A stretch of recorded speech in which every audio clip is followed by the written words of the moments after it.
Hello भाई लोग, तो फाइनली आज हम बात करेंगे वायरल हिट के पार्ट 13 के बारे में। और पिछले चैप्टर में हमने देखा था 244 और टेसन जू, ये दोनों शोंगजुन बेक को डबल क्रॉस करने की कोशिश कर रहे होते हैं। इसलिए 244 हॉबिन को सबूत दे देता है वो वाले जिससे शोंगजुन बेक को हॉबिन बर्बाद कर सकता है, यानी कि वो डॉक्यूमेंट्स जिनसे पता चलता है शोंगजुन बेक पहले एक याकुजा का मेंबर था और उसने काफी सारे लोगों की जान भी ली है। वैसे भी शोंगजुन अपनी ऑडियंस को ऐसा दिखाता है जैसे बहुत ही अच्छा इंसान है, इसलिए अगर ये जानकारी बाहर आ गई और उसकी ऑडियंस ने यकीन कर लिया तो उसके घोड़े खुल जाएंगे। और आज की वीडियो की शुरुआत में हॉबिन लाइव स्ट्रीम करते हुए ये सारी चीजें बता रहा होता है सारे लोगों को, जो देख के शोंगजुन भी काफी ज्यादा हैरान होता है कि आखिर ये साला कर क्या रहा है। लेकिन 244 ये लाइव स्ट्रीम देखते हुए कहता है, हॉबिन ने तो सारा सच सबके सामने रख दिया। अगर इस साले को ये करना ही था तो पहले इतने नखरे क्यों कर रहा था जब मैंने उसे वो एविडेंस भेजे थे। लेकिन सब कुछ देख के लगता है सब बढ़िया चल रहा है। पॉलिटिशियन टेशन जू भी यहीं पे होता है और कहता है, मुझे हमेशा इस बात की चिंता रहती थी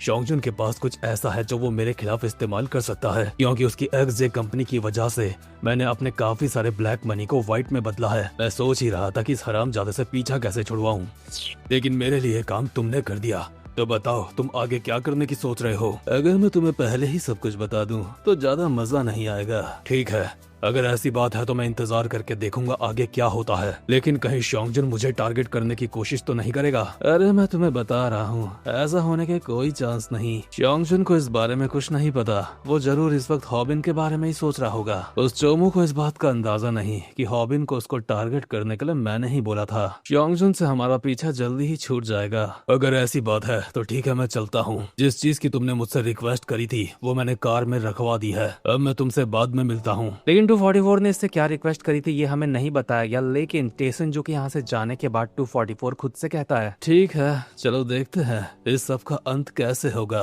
और ये हरामी अपने मन में कहता है, शोंगजुन बेक, सपने सिर्फ तभी अच्छे होते हैं जब वो सपने होते हैं। दूसरी तरफ हॉबिन जो शोंगजुन बेक का भांडा फोड़ रहा है लाइव स्ट्रीम में, उसे शोंगजुन का दिमाग तो खराब हो ही रहा होता है और अपने मन में कहता है, यह हॉबिन मुझे बर्बाद करना चाहता है। या उसे सच में लगता है उसके लिए करना मुमकिन है। लेकिन काफी हैरानी वाली बात है, उसे मेरे पास्ट के बारे में कैसे पता चला। लेकिन फिर भी क्या उसे सच में लगता है वो मुझे खत्म कर सकता है। उसके पास ज्यादा कुछ नहीं, बस कुछ कागज के टुकड़े हैं।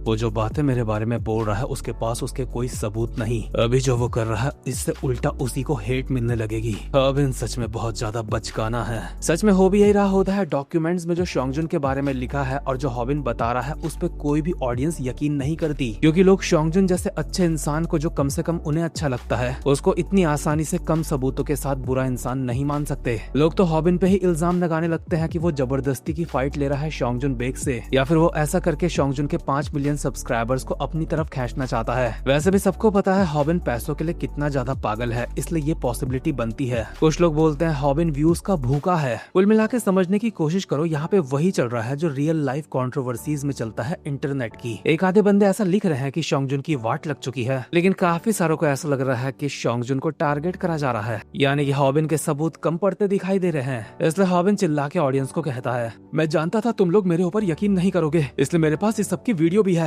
ये सुनते ही शोंगजुन की फटके चार हो जाती है कि साला अब क्या देगा ये। इसके बाद हॉबिन सबको एक वीडियो दिखाता है जो कि होती है पुराने वायरल हुक चैनल की, जिसका नाम फाइटिंग वर्ट्यूज भी है। लोगों को समझ नहीं आता हॉबिन इसकी वीडियो को दिखा रहा है। लाइव स्ट्रीम के अंदर चल रही वीडियो के अंदर हॉबिन इसको कहता है बोलना शुरू कर। यानशुली अपने पापा की चुराई हुई बीड़ी का एक कश मारते हुए कहता है, मैं जो कहूंगा सच के सिवा कुछ नहीं कहूंगा। मैं यानशुली इस बात की कसम खाता हूँ, इसलिए प्लीज गॉड मेरी मदद करना। अबे यार क्या मुझे सच में ये करना पड़ेगा। हाय एवरीवन, मैं हूँ यानशुली। मुझे काफी सारे लोग फाइटिंग वर्ट्यूज या फिर वायरल हुक नाम से भी जानते हैं। मैं इस वीडियो में इसलिए आने के लिए तैयार हुआ था कि शोंगजुन का सच सबको बता सकूं। मैं ये काम खुद नहीं कर सकता था, क्योंकि अगर मैं कुछ कहता भी तो मेरे ऊपर कोई यकीन नहीं करता। वैसे काफी टाइम से मैं वीडियो नहीं बना रहा हूँ, कहीं भूल तो नहीं गए मुझे। मैं वही हूँ जिसने वायरल हिट चैनल की माँ बहन एक करी थी। मैंने उसकी सारी वीडियो को फेक रिपोर्ट मार के उसके चैनल को डिमोनेटाइज करवा दिया था। साथ ही में उसके पूरे चैनल को कॉपी करा था। ऐसा पहले भी काफी सारे यूट्यूबर्स के साथ हुआ है। तुम में से ये बात काफी लोग जानते होंगे कि कैसे काफी सारे कामयाब यूट्यूबर्स ने वीडियोस बनाना बंद कर दिया, क्योंकि अचानक से ही ऐसे काफी सारे चैनल्स आने लगे थे जो उनकी नकल कर रहे थे। और ये जितना भी कांड था इस सब के पीछे शोंगजुन था। ये सुन के शोंगजुन का मुंह तो ऐसा हो गया होता है कि अगर ये सामने होता तो शोंगजुन इसके रैप्टे ही रैप्टे बजा देता। यानशु अब भी अपनी बात कहता है, मैंने शोंगजुन के लिए कुत्तों की तरह काम करा, लेकिन आखिर में उसने मुझे ही छोड़ दिया। मैं आज भी महसूस कर सकता हूँ वो तेल कितना गर्म था जो उसने मेरे ऊपर गिराया। अगर शोंगजुन इस वीडियो को देख रहा है तो मुझे कुछ कहना है। लोगों को समझ नहीं आ रहा होता कि आखिर यहाँ पे हो क्या रहा है, क्योंकि योनशु के शरीर में सच में जलने के निशान है जो कि वो बता रहा है तेल फेंका गया था उसके ऊपर। और योनशु शोंगजुन को ही कहता है, शोंगजुन तेरी तो वाट लगने वाली है बेटे। लेकिन ऐसा कुछ नहीं होता। ऑडियंस बोल रही होती है कि आखिर तुम ऐसे किसी इंसान के ऊपर कैसे यकीन कर सकते हो जिसने अपने स्कूल के टीचर को मारा था। शायद से हॉबिन ने इसको ऐसा कहने के लिए पैसे दिए होंगे, इसलिए कमेंट्स देख के शोंगजुन भी एक स्माइल के साथ कहता है, हॉबिन मैंने कहा था ना तू मेरा कुछ नहीं कर पाएगा। इसके अगले सीन में हॉबिन अपने साथ के सारे बंदों को कहता है कि उसके सब्सक्राइबर्स हम पे यकीन नहीं करने वाले, क्योंकि वो लोग शोंगजुन के ऊपर अंधा यकीन करते हैं। चाहे मैं कितने भी सबूत दे दूं, कितने भी गवाह दे दूं, वो मानेंगे ही नहीं, क्योंकि काफी सालों से शोंगजुन ने ऑडियंस के बीच में काफी तगड़ा ट्रस्ट बनाया है। लोग कमेंट्स में यही बातें कर रहे होते हैं क्योंकि शोंगजुन काफी ज्यादा बड़ा यूट्यूबर है, इसलिए लोग उसको टारगेट कर रहे हैं। लेकिन असल में शोंगजुन एक बहुत अच्छा इंसान है। मतलब सच में हर कभी कभी लगता है कितनी ज्यादा रियलिटी दिखा रही है इसमें। जब कभी सच में ऐसा कुछ सिमिलर होता है तो ऐसे ही कमेंट्स आते हैं लोगों के। लोग शोंगजुन को कमेंट्स में लिख रहे होते हैं, भाई इतने अच्छे मत बनो कि कोई तुम्हारा फायदा उठाए। और हॉबिन सोच रहा होता है कैसे शोंगजुन का भांडा फोड़े। और इसके बाद वही होता है जो रियल वर्ल्ड में होता, और वही चीज हॉबिन भी एक्सपेक्ट कर रहा था। यानी कि जब किसी बड़े इंसान के ऊपर कोई आरोप लगते हैं तो इंटरनेट में काफी सारे क्रिएटर्स उसके ऊपर वीडियो बनाते हैं। भले ही ऐसे क्रिएटर्स खुद ऐसी कंट्रोवर्सी से डायरेक्ट कनेक्ट नहीं होते, लेकिन इस तरीके के टॉपिक शॉर्ट टर्म में काफी ज्यादा व्यूज दे सकते हैं, इसलिए ये लोग वीडियो बनाते हैं जिसमें कोई गलत बात नहीं। बस गलत तो तब होता है जब कोई झूठ बोले किसी के बारे में। यार इतने सारे क्रिएटर्स शोंगजुन के खिलाफ अब वीडियो बनाने लगे हैं, ये देख के स्नैपर हैरान होता है और हॉबिन से पूछता है क्या इन सबको तूने हायर करा बे? हॉबिन कहता है ये सब वो अपनी मर्जी से कर रहे हैं पैसा कमाने के लिए। इसके बाद गुलाबी पगली ग्योल भी एक वीडियो में बोल देती है, हाँ ये सब कुछ सच है। शोंगजुन ने ही मुझे सिखाया था कैसे लोगों को टारगेट करना है झूठे सबूतों से, इसलिए हराम के बच्चों मुझे टारगेट करना बंद करो, मेरा इससे कोई लेना देना नहीं। लेकिन लोग अब भी यकीन नहीं करते। लोग ऐसे यूट्यूबर्स को इंटरनेट का गिद्ध कहते हैं जो किसी बड़े जानवर के जख्मी होने पर उसको नोच नोच के खा लेते हैं। इसके बाद हम देखते हैं एक्सजे कंपनी के पुराने मेंबर जीसू को। इसके पास भी कुछ यूट्यूबर्स पहुंच जाते हैं और इससे पूछते हैं क्या ये सब कुछ सच है जो इंटरनेट पे बातें चल रही है। जीसू कहता है, हाँ ये सब कुछ सच है, लेकिन मेरी वीडियो मत बनाओ। वो शोंगजुन ही था जिसने मुझे डेव नाम के कैदी को टारगेट करने के लिए कहा था। धीरे धीरे इंटरनेट में ये मामला इतना बड़ा हो चुका होता है कि अब हॉबिन के अलावा भी कुछ लोग शोंगजुन को टारगेट कर रहे हैं, और अब धीरे धीरे शोंगजुन की ऑडियंस का विश्वास धीरे धीरे डगमगाने लगा है। शोंगजुन परेशान तो होता है, लेकिन अपने मन में कहता है इतनी दिलचस्प बात है, वो मुझे गिराने के लिए अपनी पूरी कोशिश कर रहे हैं। अभी सारे लोग पागल हुए पड़े हैं। अगर अभी मैं कोई वीडियो बनाता हूँ इसके खिलाफ तो ये ज्यादा दिक्कत हो जाएगी, इससे लोग भेड़ चाल में आके मुझे फाड़ के रख देंगे। मैं कुछ देर के लिए चुपचाप से बैठ के बस देखूंगा। वैसे भी अभी कुछ करने के लिए ज्यादा देर नहीं हुई। इस वक्त तक शोंगजुन की जो कोर ऑडियंस होती है वो अब भी शोंगजुन को कहती है कि तुम इतने अच्छे मत बनो, तुम जवाब दो, वीडियो बनाओ इसके खिलाफ। इंटरनेट का ये सारा हंगामा देख के रूमी हॉबिन से पूछती है क्या इससे काम बनेगा। हाँ देखते हैं, अब तक तो उन लोगों को अपना काम शुरू कर देना चाहिए। मैं उन लोगों की बात कर रहा हूँ जो बिहाइंड द सीन रह के लोगों की सोच पे असर डालते हैं। यानी कि यहाँ पे ऐसे लोगों की बात हो रही है जो सोशल मीडिया क्रिएटर्स नहीं है, यूट्यूबर्स नहीं है, लेकिन जब ये लोग टारगेट करते हैं तो सामने वाला पानी भी नहीं मांगता। यानी कि वो लोग जिनकी पहचान के बारे में दुनिया को नहीं पता, लेकिन उनके कमेंट्स काफी सारी जगह होते हैं या फिर पोस्ट भी काफी सारी जगह होती है। हॉबिन इन लोगों के बारे में कहता है, इन लोगों को बस एक चीज चाहिए होती है, और वो एक चीज है किसी फेमस इंसान को नीचे गिराना। उन्हें कोई फर्क नहीं पड़ता कि सच क्या है, और न ही उन्हें सच जानने में कोई दिलचस्पी होती है। उन्हें बस फेमस लोगों के ऊपर कमेंट्स करने में मजा आता है, और जब वो फेमस लोग कंट्रोवर्सी की वजह से अंत में माफी मांगते हैं तो तब उन्हें और ज्यादा मजा आता है। इतनी कमाल की बात है ना, आज ऐसे लोग हमारी मदद करने वाले हैं। और जो ये हॉबिन ने बोला है ना कि ये लोग बस टारगेट करते हैं किसी को बिना सच जाने, सच में ये रियल में भी होता है। और ये तब होता है अगर किसी बड़े क्रिएटर ने कोई ऐसी बात बोल दी जिससे वो किसी को मैनिपुलेट करना चाहता है, जानबूझ के या फिर अनजाने में। खैर अभी ऐसे ही एक बंदे ने एक पोस्ट शेयर करी होती है जिसमें लिखा होता है जिसको लगता है कि शोंगजुन काफी ज्यादा अच्छा बनने की कोशिश कर रहा है, ये बहुत ही बेकार चीज है, वो इस पोस्ट को लाइक करो। और काफी सारे लोगों ने लाइक करा होता है। हॉबिन रूमी को कहता है, ये जो कुछ भी हो रहा है तुम्हें तो इसके बारे में अच्छे से पता होना चाहिए, ये तुम्हारे साथ भी हुआ था। कुछ लोग ऐसे होते हैं जिन्हें बस ये करने में मजा आता है। आपको याद होगा बेचारी रूमी तो फालतू में ही टारगेट हो गई थी, और इसको तो मतलब गलत मान भी लिया था लोगों ने। यार ये शोंगजुन बेक वाला मामला पूरे इंटरनेट में फैल चुका होता है। ये मामला इतना बड़ा हो चुका है कि इसके खिलाफ काफी सारे आर्टिकल्स भी छपने लगे हैं, और इनमें से एक आर्टिकल छापा है पीटीजे टाइम्स ने। इस वजह से शोंगजुन का तगड़ा फैन बेस भी अब टूटने लगता है। जो लोग शोंगजुन के ऊपर यकीन करते थे उनमें से भी अब आधे लोग ये डाउट करने लगते हैं कहीं ये सारी बातें सच तो नहीं। लोगों का शोंगजुन से सवाल होता है आखिर तुम चुप क्यों हो, तुम कुछ बोलते क्यों नहीं। कुछ बोलते हैं कि शायद वो भाग गया डर के। इसलिए शोंगजुन गुस्से में सामने वाली टीवी में मुक्का मार के उसको फोड़ देता है और अपने मन में कहता है बस कुछ आर्टिकल्स की वजह से मेरी ऑडियंस मेरे खिलाफ हो चुकी है। वो लोग भी भेड़ चाल में आ चुके हैं जैसे कि वो हमेशा रहते हैं। सिर्फ कुछ ऑनलाइन न्यूज की वजह से मेरे लिए उनका प्यार खत्म हो गया। यकीन नहीं होता मेरी ऑडियंस मेरे खिलाफ हो रही है। लगता है इस बारे में अब मुझे वीडियो बना के बोलना ही पड़ेगा, लेकिन उससे पहले जो लोग मेरे खिलाफ ये खबरें फैला रहे हैं उनका कुछ करना पड़ेगा। इसलिए शोंगजुन किसी को कॉल करके कहता है ये मैं बोल रहा हूँ, मुझे तुझसे मिलना है। दरअसल ये 244 से मिलने की बात कर रहा है, जिससे ये अगले सीन में मिल भी जाता है। 244 इससे कहता है मैंने इंटरनेट में देखा लोग तुझे टारगेट कर रहे हैं और हॉबिन भी। ऑफ कोर्स शोंगजुन, मैं तेरी मदद करूंगा। तो मुझे बता इस वक्त तेरी सबसे बड़ी प्रॉब्लम क्या है। शोंगजुन बताता है ये जो न्यूज और आर्टिकल्स छप रहे हैं ये है सबसे बड़ी प्रॉब्लम उसकी। अगर एक बार ये लोग शांत हो जाएं तो उसके बाद मैं लाइव स्ट्रीम करूंगा। 244 इसकी मदद करने के लिए तैयार हो जाता है और शोंगजुन अपने मन में कहता है न्यूज वाला मैटर ये संभाल लेगा और लाइव स्ट्रीम करने के बाद लोग वापस से मेरी तरफ आ जाएंगे। अब बस बाकी बचता है हॉबिन। आखिर उसे मुझसे चाहिए क्या। लेकिन एक मिनट, आखिर हॉबिन ने मुझे टारगेट क्यों करा। क्या वो मुझसे बदला लेना चाहता था या फिर उसे मेरे 5 मिलियन सब्सक्राइबर्स चाहिए। आखिर उसे मेरे पास्ट के बारे में पता कैसे चला। शोंगजुन ये सोचते हुए ग्लास में जो पानी डाल रहा था उसने ज्यादा ही डाल दिया, इसलिए 244 कहता है तुम ये कर क्या रहे हो। तुम चिंता मत करो, वो आर्टिकल्स हटाने में मैं तुम्हारी मदद करूंगा। पर शोंगजुन इस मूवमेंट में समझ चुका है सारा खेल इसी का खेला हुआ है, इसलिए कहता है वो तू ही था ना जिसने हॉबिन को मुझे टारगेट करने के लिए कहा था। आखिर तुम ये क्या बोल रहे हो। 244 अब मुझे सब समझ आ रहा है, क्योंकि मैंने टेसन जो कि ब्लैक मनी को व्हाइट में कन्वर्ट करा, इसलिए उसे चिंता है कहीं मैं किसी को बता ना दूं। तुम दोनों ने जब कहा था कि तुम मुझे पॉलिटिक्स में लेके आओगे, मुझे तभी तुम्हारे ऊपर शक हो रहा था। ये कह के शोंगजुन इसके मुंह पे 3-4 बार केतली बजा देता है 244 के, जिससे खून निकलने लगता है और शोंगजुन कहता है हरामजादे, अगर मैं मरूंगा तो टेसन जो को लेके मरूंगा, लेकिन उससे पहले तू मरेगा। हरामजादे, तुझे लगा था मैं कोई बेवकूफ हूँ। मेरे पास भी ऐसी चीजें हैं जिनसे मैं तुम दोनों की वाट लगा सकता हूँ। 244, तो समझा मैं क्या बोल रहा हूँ, या फिर मुझे तुझे कहना चाहिए जिन्हो ली। शोंगजुन ने क्योंकि अभी 244 का असली नाम लिया है इसलिए वो काफी ज्यादा गुस्से और हैरानी में कहता है अबे ओए, तुझे मेरा नाम कैसे पता चला। शोंगजुन अपनी जेब से एक पेन ड्राइव निकाल के इसको कहता है तुझे क्या लगता है मुझे सिर्फ तेरे नाम के बारे में पता है और कुछ नहीं पता। ऑब्वियसली इस पेन ड्राइव में जिन्हो ली के खिलाफ कुछ सबूत होंगे, इसलिए अचानक से ये शोंगजुन के फेस पे एक हमला करता है और अगले ही पल पेन ड्राइव को छीनने की कोशिश करता है, लेकिन शोंगजुन कोई बच्चा नहीं जो इससे ये पेन ड्राइव छीन ले। शोंगजुन पहले तो हाथ पीछे करके पेन ड्राइव बचाता है, इसके बाद जिन्हो ली का सर पकड़ के टेबल में पटक देता है। जिन्हो यानी कि 244 भी शोंगजुन की कमर पकड़ के उसे टेबल के काफी सारे खाने के साथ पीछे की तरफ पटक देता है, लेकिन खुद के पटके जाने के बाद शोंगजुन अगले ही पल दोबारा इसको पटक देता है और 244 की आंख में एक चॉप स्टिक बस घोपने ही वाला था। इतने में ही 244 कहता है शोंगजुन, हम गलत थे, हमें नहीं पता था तुम्हारे पास हमारे खिलाफ इतने सबूत हैं। मैं मिस्टर जू को कहूंगा, वो तुम्हें हमारे साथ मिलाएंगे, उसके बाद तो हमारे बीच में कोई लड़ाई झगड़ा नहीं रहेगा ना। शोंगजुन इसका हाथ पकड़ के इससे पूछता है कि आखिर मैं तेरे ऊपर यकीन कैसे करूं बे। इसके जवाब में 244 कहता है मैं साबित करूंगा, जितने भी न्यूज आर्टिकल्स तुम्हारे खिलाफ अभी चल रहे हैं मैं सबको बंद करवा दूंगा। शोंगजुन एक स्माइल के साथ कहता है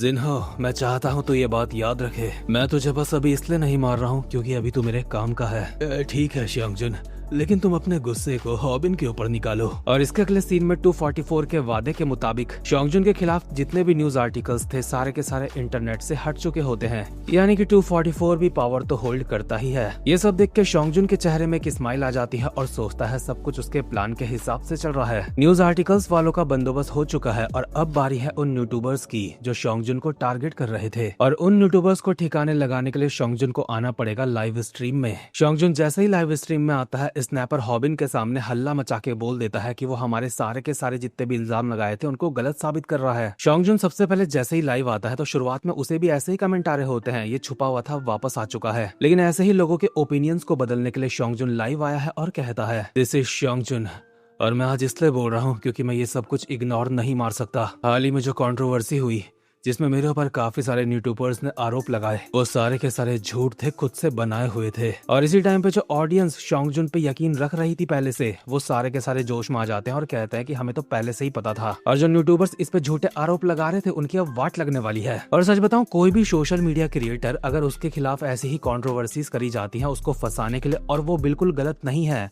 तो उन कंट्रोवर्सीज को सॉल्व करने का तरीका यही है, लाइव आके सबको सच बताओ। और शोंगजुन ने भी यही करा, बट फर्क ये है कि शोंगजुन बहुत बड़ा हरामी है। वो लाइव आके ऑडियंस को भी मैनिपुलेट कर रहा है, बट उसकी बात में बहुत ज्यादा दम है। ये दिखाने के लिए वो बस इतना कह देता है कि मैं ज्यादा तो नहीं बोलूंगा, लेकिन जिन्होंने भी मेरे खिलाफ झूठी वीडियो बनाई है उनको मैं कोर्ट में घसीटूंगा। मतलब देख रहे हो, आर्ट ऑफ मैनिपुलेशन, यानी कि उल्टा चोर कोतवाल को डांटे। लेकिन इतना ही नहीं, अभी और है। शोंगजुन लाइव स्ट्रीम में अपने बाल काटते हुए सबको कहता है, एक बात तो है, इस इंसिडेंट की वजह से मैंने काफी सोचा। मुझे लगता है शायद मेरे साथ ऐसा इसलिए हुआ क्योंकि मुझे खुद पे काफी ज्यादा यकीन था, या फिर ऐसा इसलिए हुआ क्योंकि मैं सबके साथ हम्बल नहीं था। इसलिए मैं शोंगजुन बेक अब वैसा ही हो जाऊंगा जैसा पहले था। यानी कि स्टार्टिंग में जैसे किसी यूट्यूबर के अंदर घमंड नहीं होता, वो बिल्कुल डाउन टू अर्थ होता है, लेकिन सब्सक्राइबर्स बढ़ते ही कुछ लोग ऐसा फील करने लगते हैं जैसे अपुनिच भगवान है। शोंगजुन अपने बाल काट चुका है, स्नैपर लोग हैरान है और ऑडियंस को शोंगजुन के लिए बहुत ज्यादा बुरा लग रहा है, क्योंकि उनको लगता है कि इसको लोगों ने इतना ज्यादा परेशान करा कि बेचारे ने अपने बाल काट दिए। हॉबिन को भी समझ आ चुका है, भले शोंगजुन ज्यादा कुछ नहीं बोला, लेकिन इसने जो करा है लाइव स्ट्रीम में, इसकी वजह से हॉबिन को बहुत ज्यादा हेट मिलने वाली है, क्योंकि उसने ही ये कंट्रोवर्सी शुरू करी थी। वैसे भी शोंगजुन की ऑडियंस वापस से उसकी तरफ आ चुकी है। इस लाइव स्ट्रीम के बाद हॉबिन के अलावा जितने लोगों ने भी शोंगजुन के खिलाफ वीडियो बनाई थी, सब बारी बारी से माफी की वीडियो बनाने लगते हैं, जिससे हॉबिन लोग भी कहीं ना कहीं इन लोगों को देख के ऐसा सोच रहे होते हैं जैसे गिरगिट की तरह रंग बदल रहे हैं ये लोग। स्नैपर तो हॉबिन को कहता है, भाई देश छोड़ दे, तेरी भी वाट लगने वाली है, क्योंकि काफी सारे लोग अब हॉबिन को भी बोल रहे होते हैं, तुमने जो ये झूठी कंट्रोवर्सी करी थी, हमें उसके पीछे की एक्सप्लेनेशन चाहिए। ये सारी चीजें देख के पॉलिटिशियन टेसन जू कहता है, लोगों के ओपिनियंस बदल चुके हैं, लगता है वो लड़का हॉबिन अब काफी ज्यादा मुसीबत में है। मैंने देखा शोंगजुन के खिलाफ सारे आर्टिकल्स भी अब हट चुके हैं, क्या वो तुमने हटाए थे? लेकिन तुमने तो कहा था हम शोंगजुन को छोड़ने वाले हैं। 244 कार चलाते हुए कहता है, हम ऐसा करेंगे, लेकिन बहुत आराम से। लगता है शोंगजुन को उससे ज्यादा पता है जितना मैंने सोचा था, और इस वक्त वो जरूर हम लोगों को टारगेट करने की सोच रहा होगा, और ऐसे में अगर वो हमें किसी भी तरीके का नुकसान पहुंचा देता है तो ये हमारे लिए शर्म वाली बात होगी। हम उसकी फील्डिंग सेट करेंगे, लेकिन तब जब वो हॉबिन को टारगेट करेगा। टेसन जो सारी बात समझ चुका है, लेकिन उसको ये समझ नहीं आ रहा कि हॉबिन अब इस चीज से कैसे बचेगा, क्योंकि हॉबिन तो शायद इनके प्लान में आगे काम आने वाला है इनके। इसके लिए 244 कहता है, तुम चिंता मत करो, हॉबिन के पास अब भी हुकुम का इक्का बाकी है, और वो हुकुम का इक्का होता है यॉनवू जी। अगले सीन में हॉबिन यॉनवू से बात करते हुए कहता है, यॉनवू मैं ये करने जा रहा हूँ, लेकिन ये तुम्हारे परिवार के लिए काफी ज्यादा खतरनाक हो सकता है। मुझे नहीं लगता हमें ये करना चाहिए सिर्फ मुझे बचाने के लिए। लेकिन यॉनवू डिसाइड कर चुका है, जो वो करने की सोच रहा है वो करके रहेगा। यानी कि शोंगजुन ने यॉनवू के बाप के ऊपर जो हमला करवाया था उसकी पोल सबके सामने खोलना। इसलिए अगले ही सीन में यॉनवू लाइव आ जाता है हॉबिन के चैनल से। ऑब्वियसली हॉबिन की ऑडियंस हैरान होती है कि हॉबिन के चैनल पे ये क्या कर रहा है, लेकिन यॉनवू सीधा ही बता देता है, deputy chief of the ministry of land infrastructure and transport, ये जो इंसान है जिनका नाम सैंगटे जी है, इनके ऊपर जो हमला हुआ था वो शोंगजुन ने करवाया था, क्योंकि डिप्टी चीफ शोंगजुन से घूस लिया करते थे और उसकी मदद किया करते थे, लेकिन जब उन्होंने घूस लेने से मना कर दिया तो शोंगजुन ने उसके ऊपर हमला करवा दिया। ऑडियंस अब भी सोच रही होती है कि ये झूठ बोल रहा है, लेकिन यॉनवू आंसुओं के साथ बताता है, मैं झूठ नहीं बोल रहा हूँ, क्योंकि मैं उनका ही बेटा हूँ, एक सरकारी करप्ट ऑफिसर का बेटा। पहले इससे यॉनवू के फादर को नुकसान होने वाला है, फिर भी उनके चेहरे पे एक स्माइल है, क्योंकि आखिरकार उनके बेटे ने काफी सही काम करा है। मतलब वही बात है ना, बाप गलत है तो क्या, गलत गलत ही होता है। इसी समय यॉनवू को एक अननोन नंबर से मैसेज आता है, जो कि शोंगजुन का ही होना चाहिए, जिसमें लिखा होता है, या तुम्हें लगता है जो तुम कर रहे हो वो तुम्हारे डैड के लिए सही है। बट यॉनवू ये सब नहीं सोचता और अपने बाप और शोंगजुन का दोनों का ही भांडा फोड़ डालता है। दोनों का मटिया पलेट करते ही ये बात पूरे न्यूज चैनल्स में फैल जाती है। तो आखिरकार डिप्टी चीफ के ऊपर जो हमला हुआ था उसका खुलासा हो गया। इस सब के पीछे मिस्टर बेक का हाथ था, जो 5 मिलियन सब्सक्राइबर्स वाले यूट्यूबर हैं। सरकारी वकीलों ने इस मामले को अपने हाथ में ले लिया है और जल्दी ही मिस्टर बेक के खिलाफ अरेस्ट वारंट जारी किया जाएगा। ये न्यूज सुन के जो शोंगजुन एंजॉय करने की सोच रहा था अब तक, इससे उसकी खुशी घबराहट में बदल चुकी है और उसके हाथ से वाइन की बोतल जमीन में गिर जाती है। टेसनजू मजाक उड़ाते हुए 244 को कहता है कि अब तो बेचारा शोंगजुन सूरज भी नहीं देख पाएगा दिन का, क्योंकि शोंगजुन जो खुद को अच्छा दिखाता था अब जेल में जाने वाला है। बट टेसनजू ने ये एक्सपेक्ट नहीं करा था यॉनवू अपने ही बाप के खिलाफ बयान दे देगा शोंगजुन को फंसाने के लिए। लेकिन यॉनवू ने ये जो करा है उसको ये और ज्यादा करने में उकसाया है 244 ने। दरअसल यॉनवू को जो वो अननोन नंबर से मैसेज गया था क्या इससे तुम्हारे फादर मतलब सही रहेंगे, उनके लिए ठीक रहेगा? वो 244 ने जानबूझ के करा था ताकि यॉनवू के अंदर का जमीर जागे और वो अपने बाप को ही फंसा दे। ऑब्वियसली 244 ऐसा इसलिए कर पाया क्योंकि उसे अच्छी तरीके से पता है यॉनवू किस तरीके का इंसान है। खैर इतने में ही 244 को शोंगजुन का कॉल आता है। एसनजू कहता है ला फोन मुझे दे, मैं इसकी मरम्मत करता हूँ। एसनजू जैसे ही कॉल पिक करता है शोंगजुन कहता है वो मैंने इसलिए कॉल करा था कि मेरे खिलाफ जो न्यूज चल रही है इस वक्त वो हरामजादे कचरे के ढेर, काश तुझे बहुत सारे कुत्ते काट खाएं। कुत्ते के बच्चे, तुझे तो कहीं डूब के मर जाना चाहिए था। अबे साले याकुजा हरामजादे, तेरी हिम्मत कैसे हुई डिप्टी चीफ के ऊपर हमला करवाने की? तू खुद साला हाई स्कूल के बच्चों को हैंडल नहीं कर सकता और पॉलिटिक्स में जाने के सपने देखता है। तुझे सच में लगता है तुझ जैसा याकुजा एक पॉलिटिक्स में आ सकता है? लेकिन इतने में ही पुलिस वाले यहाँ पे पहुंच जाते हैं और शोंगजुन को कहते हैं मर्डर करने की कोशिश के इल्जाम में तुम्हें गिरफ्तार किया जाता है। लेकिन इतनी लंबी लाइन बोलने तक शोंगजुन यहाँ से रफू चक्कर हो चुका है। इसके बाद हम देखते हैं हॉबिन के ऑफिस का सीन। यहाँ की जैसे ही डोरबेल बजती है स्नैपर बाहर आता है। स्नैपर को लगता है इन लोगों ने जो खाना मंगाया था वो आया है, लेकिन दरवाजा खोलते ही स्नैपर के मुंह पे पड़ता है एक मुक्का जो कि शोंगजुन ने मारा है और अगले ही पल स्नैपर को जमीन में गिरा के उसके मुंह पे मुक्के बजा देता है। यानी कि शोंगजुन का हो चुका है दिमाग खराब। इतने में ही होंग मांगी भी हंसता खेलता हुआ बाहर आता है। उसे लगता है फ्राइड चिकन आ चुके हैं जो ऑर्डर करे थे, बट शोंगजुन उसको कहता है मैं डिलीवरी वाला नहीं हूँ, लगता है मैं बिल्कुल सही जगह पे आया हूँ। हॉबिन की कंपनी के सारे लोग अंदर ही है ना? तुझे पता है जब किसी के पास खोने के लिए कुछ नहीं बचता तो क्या होता है? मैं यहाँ पे तुम लोगों से लड़ने नहीं आया हूँ, मैं तुम सबको जान से मारने आया हूँ। लेकिन बिल्कुल इसी टाइम पे हॉबिन बैठा हुआ होता है हल्का होने यहीं पे। उसे कोई अंदाजा नहीं बाहर क्या चल रहा है और चुपचाप से देख रहा है सैम डैक की वीडियो जो कि सैम डैक ने अपने एडवांस स्टूडेंट्स के लिए बनाई है, जिसमें सैम डैक अपनी वीडियो में कहता है इसमें हम सीखेंगे एक जूडो फाइटर को कैसे हराया जाता है। जूडो जापान में 1882 में बनाया गया था। सैम डैक की सारी बातें तो हमें नहीं सुनाई जाती, लेकिन हॉबिन ये पूरी वीडियो देख लेता है और सब कुछ याद कर लेता है कि कैसे क्या करना है। बट उसको लग रहा है उसको ये जूडो वाली टेक्निक्स का यूज करना नहीं पड़ेगा क्योंकि शोंगजुन तो जेल जाने वाला है और जूडो उसी को आता है, तो उसको हराने की जरूरत नहीं क्योंकि वो वैसे भी जेल ही जाएगा। लेकिन इतने में ही हॉबिन को बाहर से कुछ मुक्के और लातों की आवाज आती है। हॉबिन चिल्ला के कहता है हे क्या बाहर कुछ चल रहा है? क्या कोई हमसे मिलने आया है? लेकिन बाहर मिल रहा होता है शोंगजुन का मुक्का होंग मांगी की नाक से। नाक पे मुक्का पड़ते ही होंग मांगी की नाक से खून निकलने लगता है, लेकिन फिर भी वो गिरा नहीं, इसलिए शोंगजुन कहता है कमाल है, तू तो काफी ज्यादा मजबूत है, तू एक सिसीरियम चैंपियन है ना? क्या तू इसलिए इतना ज्यादा मजबूत है? होंग मांगी को पता है शोंगजुन एक जूडो फाइटर है और याकुजा का भी मेंबर रह चुका है, इसलिए काफी खतरनाक है। लेकिन कहा जाता है जूडो फाइटर्स सिसीरियम के उन चैंपियंस के सामने नहीं टिक सकते जिनका वेट जूडो फाइटर से ज्यादा हो, इसलिए कहीं न कहीं शोंगजुन डिसएडवांटेज में है, ऐसा होंग मांगी को लग रहा है क्योंकि वेट की वजह से शोंगजुन उठा के तो उसको पटक नहीं सकता। इसलिए शोंगजुन को सेफ डिस्टेंस में रह के होंग मांगी को बस दूर से हिट करना होगा, और दूर से हिट करना तो होंग मांगी को भी आता है क्योंकि उसने वेंगक से बॉक्सिंग सीखी थी। इसका फायदा उठा के मांगी शोंगजुन पे एक पंच मारता है जिसको वो डॉज कर लेता है। मांगी दोबारा ट्राई करता है, वो दोबारा डॉज कर लेता है।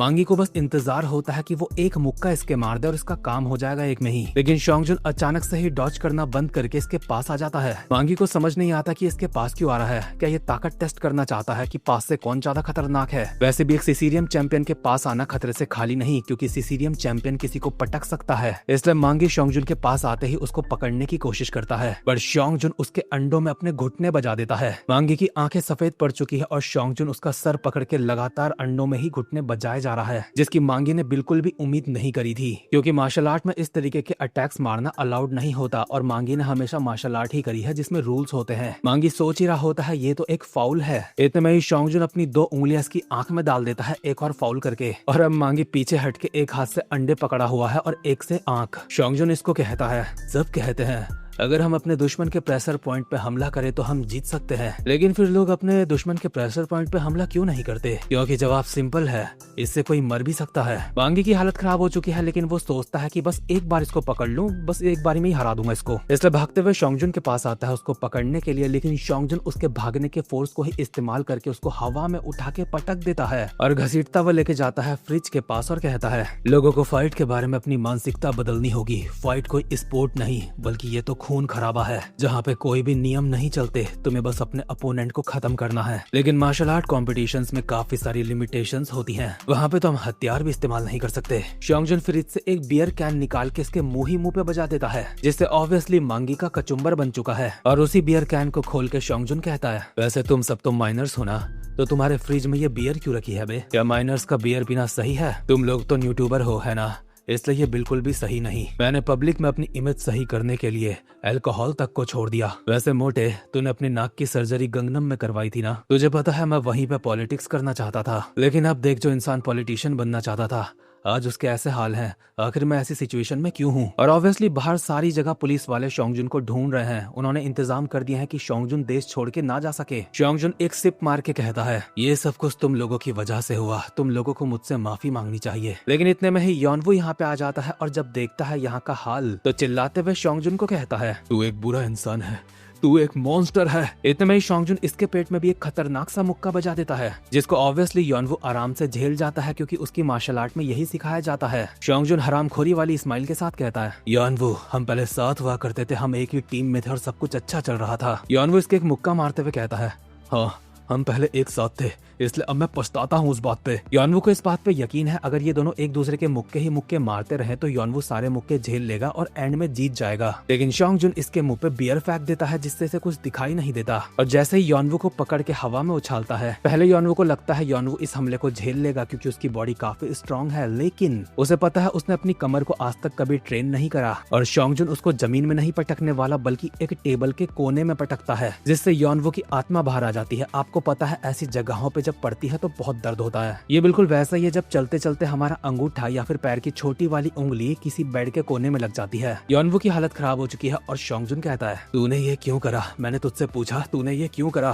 तू चाहता तो ये सब कुछ ना करता, तू बाद में भी तो मुझे एक्सपोज कर सकता था ना, पहले मुझे एक पॉलिटिशियन बनने देता। अगर मैं जिंदगी में थोड़ी कामयाबी हासिल कर लेता तो इससे कुछ बुरा नहीं होता ना। तुम लोगों को जिंदगी में जो करना है तुम लोग वो कर रहे हो। तुझे कराटे से बहुत ज्यादा प्यार है ना, इसलिए तू कराटे कर रहा है, लेकिन जो मैं करना चाहता हूँ तुम मुझे वो करने क्यों नहीं देते? वैसे कराटे बहुत बढ़िया होते हैं, मैंने जापान में ऐसे बहुत सारे लोग देखे हैं। ये कराटे वाले लोग बहुत ज्यादा ट्रेनिंग करते हैं, उससे उन्हें सेटिस्फेक्शन मिलता है, लेकिन इससे कोई फर्क नहीं पड़ता कि वो कितनी ज्यादा ट्रेनिंग करते हैं, क्योंकि जब हम उन्हें फाड़ते हैं तो बिल्कुल वो भी आम इंसान की तरह फटते हैं। अब देखना यह है कि तू उनसे अलग है या फिर नहीं। ये कहते हुए शोंगजुन इसके एक बहुत पैनी सी चीज घोपने वाला होता है, लेकिन इतने में ही स्नैपर अपनी जगह पे उठ के इसकी वीडियो बनाने लगता है। इसलिए शोंगजुन रुक के कहता है, या तो इससे मेरे खिलाफ सबूत इकट्ठा कर रहा है या फिर तू लाइव स्ट्रीमिंग कर रहा है। चाहे जो भी हो तेरे लिए अच्छा यही होगा, ये मत कर, क्योंकि प्रोफेशनल्स ऐसे काम नहीं करते। स्नैपर चिल्ला के कहता है, मैं भी एक प्रोफेशनल हूँ और ये मेरा काम है। पर इतने में ही हॉबिन हल्का होके बाहर आ चुका है शोंगजुन के पीछे। इसलिए शोंगजुन योनवू को छोड़ के कहता है,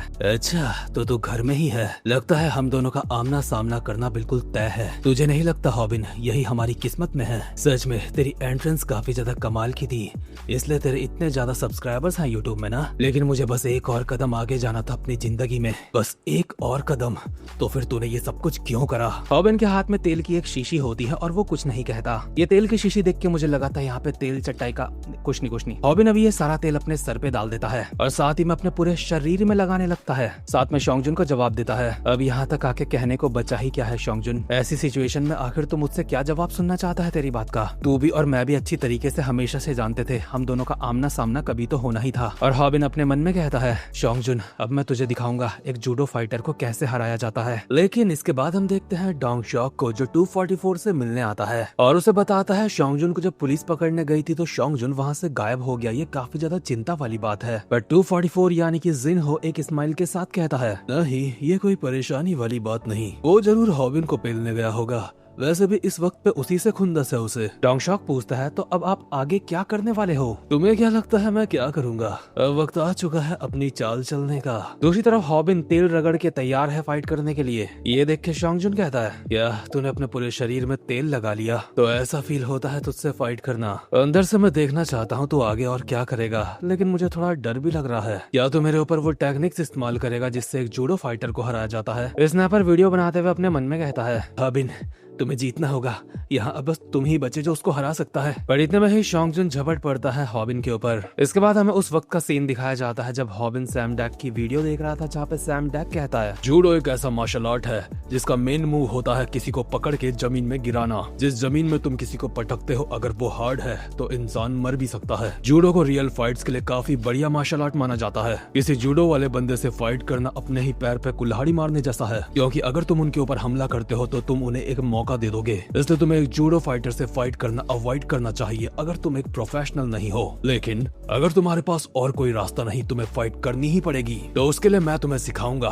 कैसे एक जूडो फाइटर को हराया जाता है। इसके बाद हम प्रेजेंट मोमेंट में आते हैं जहाँ पे शॉन्ग जुन हॉबिन को पकड़ के बस पटकने ही वाला था, पर हॉबिन के शरीर के तेल की वजह से उसके हाथ फिसल जाते हैं उसकी बॉडी से। शॉन्ग जुन इस चीज के लिए हैरान हो ही रहा था, इतने में ही हॉबिन इसके मुंह पे एक मुक्का बजा देता है। इसके बावजूद भी शॉन्ग जुन उसका वही हाथ पकड़ता है उसको पटकने के लिए, लेकिन हॉबिन अपना हाथ पीछे खींच के दोबारा से छुड़वा देता है तेल की वजह से, और शॉन्ग जुन के पैर पे पड़ती है एक काफ किक। इसके बावजूद भी शॉन्ग जुन हॉबिन को पकड़ के उठा लेता है पटकने के लिए, लेकिन हॉबिन किसी साबुन की तरह उसके हाथ से फिसल जाता है। और ये सब कुछ देख के स्नैपर काफी इम्प्रेस है, क्योंकि ये अच्छी फाइट कर रहा है हॉबिन। और सैम डैक ने भी अपनी वीडियो में यही कहा था, तुम्हें तेल लगा के अपने शरीर में खुद को काफी ज्यादा फिसलन भरा बना देना है ताकि तुम्हें कोई पकड़ ना पाए, और अगर एक जूडो फाइटर तुम्हें पकड़ ही नहीं पाएगा तो तुम उसका काम 25 कर सकते हो। और अभी चीजें लगभग वैसी ही चल रही होती है इनकी फाइट में। शॉन्ग जुन की पकड़ से छूटने के बाद हॉबिन उछल के शॉन्ग जुन के मुंह पे एक घुटना बजा देता है, और कुत्ते की तरह गुर्रा के हल्का सा पीछे होके जैसे ही अगला हमला मारने की तैयारी में होता है तो शॉन्ग जुन कहता है, मुझे यकीन नहीं होता, मैं तुझे पकड़ नहीं पा रहा हूँ क्योंकि तू काफी फिसलन भरा है। हॉबिन छोटे बच्चों की तरह चिल्लाता हुआ शॉन्ग जुन पे दोबारा से हमला करता है, जो कि सैम डैक का एक स्पेशल मूव होने वाला है। लेकिन शॉन्ग जुन बीच में ही इसके पेट में लात मार के इसको पीछे करके कहता है, अब यह बचकानी हरकतें करना बंद कर, तू उन टेक्निक्स का इस्तेमाल कर रहा है जिनसे जूडो फाइटर को हराया जाता है, या तुझे ऐसा लगता है मैं यहाँ पे तेरे साथ जूडो करने आया हूँ। इसी के साथ हॉबिन के पेट में पड़ता है एक खतरनाक सा मुक्का।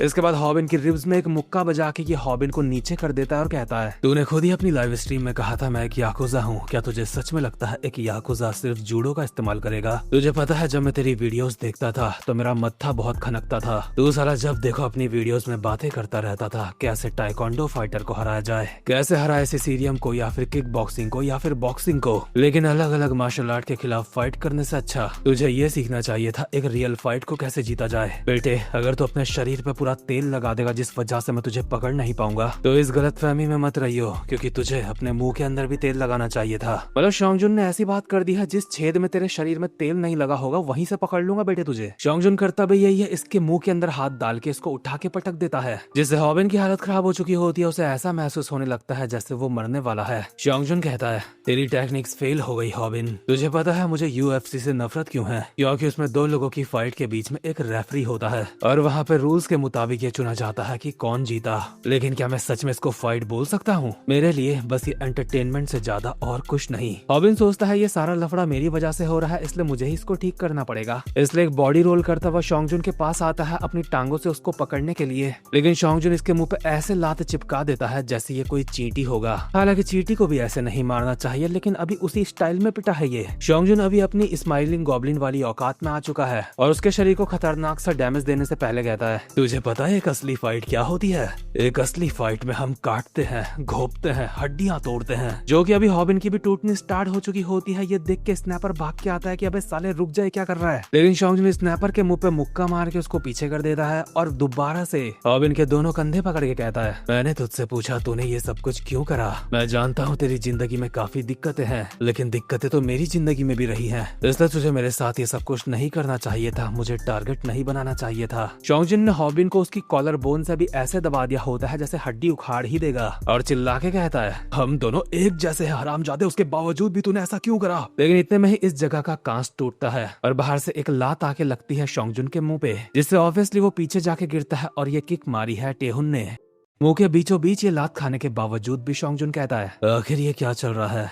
एक के बाद एक, एक के बाद एक, अगर तुम सबको आना ही तो एक साथ आ जाओ सारे। और ये तेरा किक मारने का तरीका काफी बेरहमी से भरा था, तू जरूर ये देख के काफी ज्यादा गुस्सा होगा टेहुन, है ना? टेहुन उन सबको देखता है जो जमीन में पड़े हैं, साथ ही में जमीन में जो बियर कैन पड़ा था उसको भी उठा लेता है और कहता है, बिल्कुल ये सब कुछ देख के मेरा दिमाग खराब हो रहा है, क्योंकि मुझे बिल्कुल पसंद नहीं जब कोई बिना पूछे मेरे सामान को छेड़े। शॉन्ग जुन को समझ नहीं आता आखिर ये क्या बात कर रहा है, क्योंकि शॉन्ग जुन ने तो यहाँ पे सिर्फ बंदे लेटाए हैं, कोई सामान नहीं गिराया। और वैसे भी टेहुन बंदों की बात नहीं कर रहा था। टेहुन गुस्से में वो बियर कैन पकड़ के कहता है, वो तू था, वो तू था ना हरामजादे जिसने मेरी बियर पी। लेकिन इसके बाद हम देखते हैं एक पुराना सीन जिस वक्त लेजेंड हांचो शियोंग टेहुन को नए तरीके का टाइकोंडो सिखाने की बात कर रहे होते हैं। टेहुन हांचो को कहता है, आप मुझे ETF स्टाइल टाइकोंडो सिखाने की बात कर रहे हो ना, वो तो एक नॉर्थ कोरियन टाइकोंडो है ना। ये गलतफहमी काफी सारे लोगों को होती है, लेकिन ये नॉर्थ कोरियन टाइकोंडो नहीं है। ये शियोल के जोसन होटल में क्रिएट करा गया था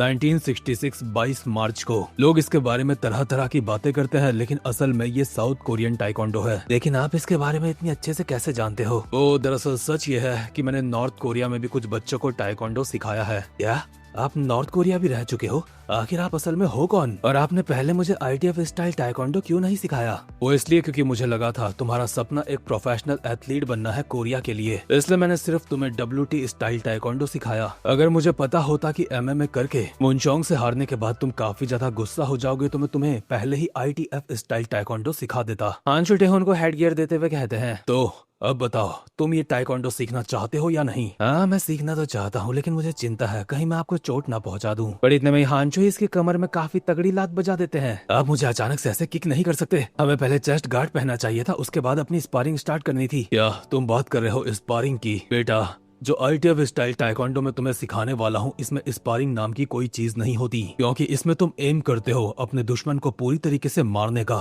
टेहुन शियोंग बात समझ आई तो अब अलर्ट रहना। सारे फैंसी मूव्स को अब भूल जाओ, सारी फॉर्म्स भूल जाओ, क्योंकि टाइकोंडो की जड़ें जुड़ी है मिलिट्री से। ये एक मिलिट्री आर्ट है जो किसी को खत्म करने के लिए है, और एक मिलिट्री मैन कभी भी अपने दुश्मन के साथ स्पारिंग नहीं करता, वो फाइट करते हैं खत्म करने के लिए। और ये बातें बोलते ही हांचो पहले तो इसकी टांग में लात मार के इसका बैलेंस बिगाड़ देते हैं, फिर इसके कंधे में लात बजाते हैं। इसके बाद खतरनाक सी लात पड़ती है टेहुन के पेट में, जैसे टेहुन का चेहरा ऐसे हो चुका है जैसे अरे पापा ये क्या कर दिया। लेकिन यही चीज प्रेजेंट टाइम में टेहुन के काम आ रही है। टेहुन ITF टाइकोंडो स्टाइल यूज करना शुरू कर चुका है और शोंगजुन के पेट में पड़ती है एक स्पिनिंग बैक किक। स्नैपर जमीन में पड़ा राहत की सांस ले रहा है, क्योंकि उसको लगता है टेहुन यहाँ पे आ चुका है, इसलिए सब ठीक हो जाएगा, टेहुन उसको हरा देगा, क्योंकि टेहुन कोई सड़क में चलता छपरी नहीं। बट शायद से अभी ये स्कूल के बच्चे शोंगजुन को नहीं जानते। खैर टेहुन ने अभी शोंगजुन के ऊपर लगातार काफी सारी लातें बजा दी होती है। शोंगजुन इन सभी को ब्लॉक करते हुए एक स्माइल के साथ कहता है, कमाल है, तू मुझे ये दिखाने की कोशिश कर रहा है एक ट्रेंड एथलीट बाकियों से अलग होता है। हाँ इतने में टेहुन इसके पैर पे लात मार के इसका बैलेंस बिगाड़ के इसके कंधे पे लात मारता है, जिसे शोंगजुन जैसे तैसे ब्लॉक करता है, लेकिन इसके बाद उसके पड़ती है एक स्पिनिंग बैक किक। हालांकि शोंगजुन ने इसको भी ब्लॉक कर लिया है, लेकिन ये किक काफी ज्यादा खतरनाक थी। स्नैपर साफ देख सकता है टेहुन अभी बिल्कुल वैसा नहीं है जैसा पहले था, अब ये पहले से खतरनाक हो चुका है। लेकिन शोंगजुन अचानक से टेहुन के ऊपर हमला करते हुए उसको पकड़ता है, बट क्योंकि उसके हाथों में तेल लगा हुआ है इसलिए इस बार भी उसके हाथ फिसल जाते हैं। टेहुन एक स्माइल के साथ कहता है,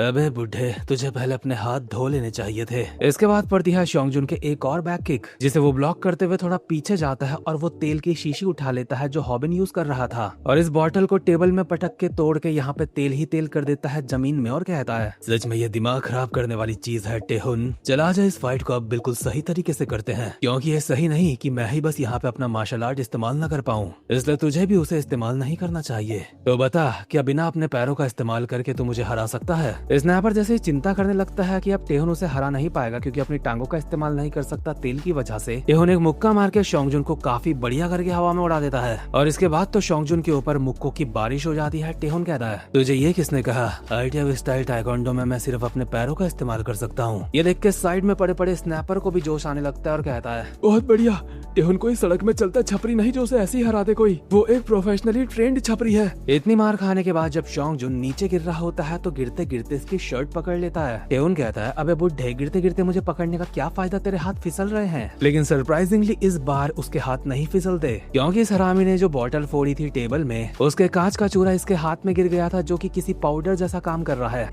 स्माइलिंग गॉब्लिन दोबारा से औकात में आ चुका है अजीब सी स्माइल के साथ, और उठा के टेहुन को बहुत बुरी तरीके से जमीन में पटक देता है। टेहुन की आंखें सफेद पड़ चुकी है और शोंगजुन जाने लगता है हॉबिन की तरफ उसका गेम बजाने। इतने में टेहुन दोबारा से उठ जाता है और कहता है, अबे ओए कहाँ जा रहा है बे? तुझे पहले ये चेक कर लेना चाहिए था मैं मरा या फिर नहीं। शोंगजुन फियरलेस होके इसकी तरफ बढ़ते हुए कहता है, तुझे पता है तू मुझे अब नहीं हरा सकता क्योंकि मेरे हाथ फिसल नहीं रहे हैं। टेहुन इसके एक लात मारता है, ये इसकी लात पकड़ लेता है और टेहुन की गर्दन पकड़ के उसका बस कुत्ता बनाने ही वाला होता है। और हम एक पुराने सीन में हांचो को देखते हैं। लगता है अपनी बढ़ती उम्र के चलते मैं बेवकूफ हो गया हूँ। मैंने अपने बेटे को कुछ ऐसा सिखाया जिसके ऊपर मैंने खुद महारत हासिल नहीं करी। टेहुन मेरे ऊपर एक फेवर करना, तुम्हें ITF स्टाइल टाइकोंडो को मास्टर करना होगा, क्योंकि अगर कोई ऐसा कर सकता है तो वो तुम हो, क्योंकि तुम्हारे पास एक्स्ट्रा ऑर्डिनरी टैलेंट है स्पिनिंग किक्स का। और प्रेजेंट मोमेंट में टेहुन की जो दूसरी टांग फ्री है, टेहुन अपनी बॉडी को स्पिन करके शोंगजुन के सर पे लात दे मारता है, जिससे शोंगजुन लचीले रबड़ जैसा जाके दूर गिरता है। शोंगजुन तेरा बहुत बहुत शुक्रिया मुझे ऐसे पकड़ने के लिए, तभी मैं तेरे ये मार पाया।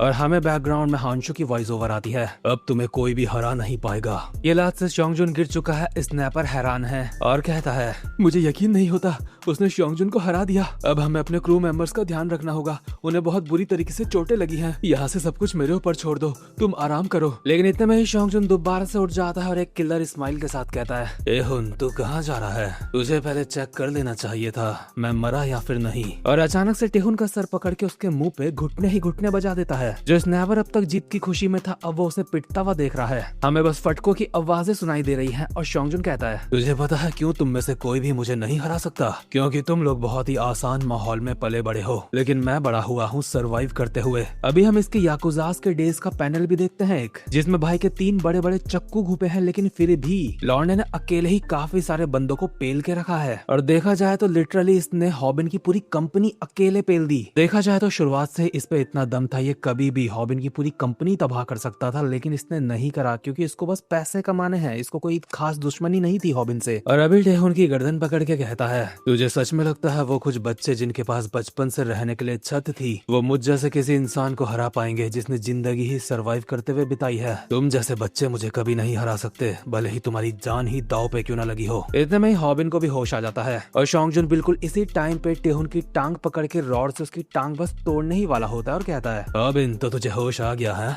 बस थोड़ा इंतजार कर, इसके बाद तेरी ही बारी है। नॉर्मली मैं पैने हथियारों का इस्तेमाल करता हूँ, लेकिन तुम लोग माइनर्स हो इसलिए रॉड का इस्तेमाल कर रहा हूँ। वैसे भी किसी तलवार से इसको काट के मैं इतना भी ज्यादा बेरहम नहीं बन सकता है ना। पर हॉबिन अचानक से ही इसकी टांग पकड़ लेता है और गिड़गिड़ाते हुए माफी मांगते हुए कहता है, मुझे माफ कर दो, ये सब कुछ मेरी गलती है। तुम मुझे जैसा बोलोगे मैं वैसा करूंगा। मैंने तुम्हारे खिलाफ जो वीडियो बनाई है मैं उनको भी हटा दूंगा। तुम बोलोगे तो मैं वो वीडियो ही नहीं बनाऊंगा जैसी मैं अब बनाता हूँ, इसलिए प्लीज रुक जाओ। और साथ ही साथ अपने मन में कहता है, मुझे इससे दया की भीख मांगनी होगी, नहीं तो हम सारे मारे जाएंगे। ये उस तरीके का इंसान है जो सच में हम सबको मार डालेगा। मुझे बहुत ज्यादा डर लग रहा है। और भाई सच में शोंगजुन एक ऐसा बंदा है जो लोगों को निपटाने से पहले ज्यादा सोचता नहीं है, उसने पहले काफी बंदे निपटाए हैं। शोंगजुन कहता है, या तुझे सच में लगता है मैं तुझे माफ कर दूंगा? बड़े लोग हमेशा छोटों को उनकी गलती में माफ कर देते हैं, लेकिन हॉबिन मैं उस तरीके का बड़ा इंसान नहीं हूँ। और अपनी रॉड से हॉबिन का सर बस ये खोलने ही वाला था, लेकिन एंड मोमेंट में खुद को रोक के रॉड नीचे फेंक देता है। आखिर मैं इन बच्चों से क्यों लड़ रहा हूँ? ये सब कुछ तो 244 का किया धरा है ना। इस सारे मामले के पीछे 244 है। हॉबिन डर के मारे अब भी बस माफी मांगे जा रहा होता है और कुछ नहीं बोल रहा होता, इसलिए कहता है, लगता है मैं सही हूँ, इसके पीछे 244 ही है, क्योंकि तू कोई जवाब नहीं दे रहा है। तो टेसनजू और जिन्हो ली वो दोनों मुझे बर्बाद करना चाहते हैं। बहुत बढ़िया, चलो इस चीज को खत्म ही कर देते हैं। ये कहते हुए कॉल मिलाता है टेसनजू को। टेसनजू गुस्से में कहता है, शोंगजुन बेग हरामजादे, आखिर तेरे पास मेरा नंबर कैसा आया? मैंने तुझे कहा था मुझे कांटेक्ट मत करियो। मिस्टर जू, मुझे लगता है 244 ने तुम्हें मेरा मैसेज नहीं दिया। मैंने उसे कहा था अगर तुम मुझे टारगेट करने की कोशिश करोगे तो मैं तुम दोनों को लेकर डूबूंगा। तू हरामजादे, क्या तू मुझे धमकी दे रहा है या फिर कुछ और? तू अंदाजा क्यों नहीं लगाता कि अब मैं क्या करने वाला हूँ? मैं इंसानों को काटने वाला कसाई शोंगजुन बेक, किसी को निपटाने के इल्जाम में और ब्लैक मनी को व्हाइट में कन्वर्ट करने के इल्जाम में खुद को पुलिस के हवाले कर रहा हूँ। लेकिन इसके बाद सबको ये भी पता चल जाएगा मैंने ब्लैक मनी व्हाइट में कन्वर्ट किसके लिए करा था। जब लोगों को पता चलेगा इसके पीछे तेरा हाथ है तो तेरी वाट लग जाएगी। मेरे पास डिटेल में तेरे सारे काले चिट्ठों के सबूत हैं, इसलिए तुझे किसी ऐसे को हल्के में नहीं लेना चाहिए था जो पहले याकुजास का मेंबर रह चुका है। पुलिस वाले यहाँ पे आ चुके हैं। शोंगजुन कॉल काट के इनको कहता है चलो, लेकिन जाते जाते हॉबिन को कहता है, अरे हाँ हॉबिन,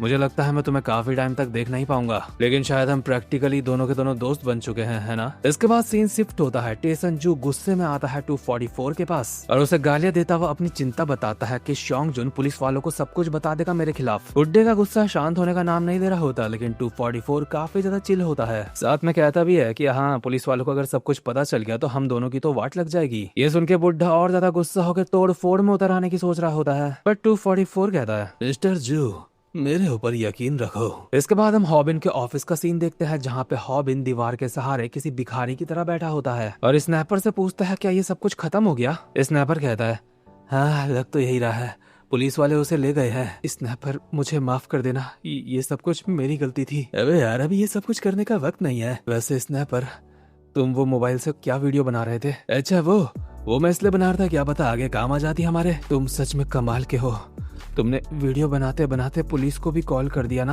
आखिर तुम ये क्या बोल रहे हो, मैंने पुलिस को कॉल नहीं करा। और दूसरे सीन में शोंगजुन को पुलिस वाले अपनी कार में लेके जा रहे होते हैं। बाहर बारिश हो रही है। शोंगजुन 3 पुलिस वालों के साथ कार में है, हाथ में हथकड़ी है और कहता है बारिश शुरू हो गई। वैसे ऑफिसर तुम्हारा लाइफ का सपना क्या है? मेरा तो यही है, मुझे बहुत सारा पैसा कमाना है। मुझे नहीं पता मेरा ये सपना कब सच होगा, शायद इसमें थोड़ा और टाइम लगने वाला है। मैंने खूब सारा पैसा कमाने के लिए अपनी जिंदगी में काफी सारे उतार चढ़ाव देखे और कुछ टाइम के लिए तो सोचा शायद मैंने ऐसा कर लिया है। वैसे माफ करना, सब कुछ खत्म होने के बाद मैं कुछ ज्यादा ही बकबक कर रहा हूँ। इतनी देर से बोल रहा हूँ लेकिन यहाँ पे तो कोई बोलने को तैयार ही नहीं है। पुलिस वाले बिल्कुल शांत होते हैं। दूसरी तरफ टेसन जू 244 को कहता है तुम मुझे बोल रहे हो तुम्हारे ऊपर यकीन करूँ, लेकिन शोंगजुन को पुलिस वाले पकड़ के ले गए। जैसे ही वो जेल पहुंच के हमारे बारे में सबको बता देगा, हमारा खेल खत्म हो जाएगा। मेरी बात सुनो, तुम्हें चिंता करने की कोई जरूरत नहीं। जिन लोगों ने शोंगजुन को अरेस्ट करा है वो पुलिस वाले हैं ही नहीं, यानी कि वो 244 के लोग हैं। और दूसरे सीन में वो पुलिस वाले चुप्पी तोड़ते हैं अचानक से शोंगजुन के पेट में चाकू मार के। लेकिन शोंगजुन इतना ज्यादा सख्त लौंडा है, पेट में चाकू खाने के बावजूद भी एक स्माइल के साथ कहता है अबे साला,